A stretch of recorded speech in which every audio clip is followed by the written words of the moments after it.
Gargamel'i unutmuş da sanki inadına koşuşuyor. Sana böyle mi söyledi Şirin baba, şimdi rezil olacaksın. Gargamel'in şatosuna gelince bağırıp duracaksın. Almış eline komik bir çanta, meraklı Şirin'im geziniyor. Bir de ormana çıkmış, korkusu yok, inadına koşuşuyor. Sana böyle mi söyledi Şirin baba, şimdi rezil olacaksın. Gargamel'in şatosuna gelince bağırıp duracaksın.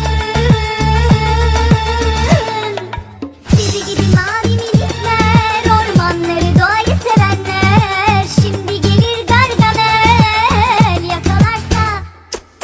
Sizi gibi mavi minikler, ormanları doğayı sevenler, şimdi gelir Gargamel yakalarsa. Ocağa da koydu çorba, ateşi de yaktı hızla, bekliyor iştahla Gargamel. Ocağa da koydu çorba, ateşi de yaktı hızla, bekliyor iştahla Gargamel.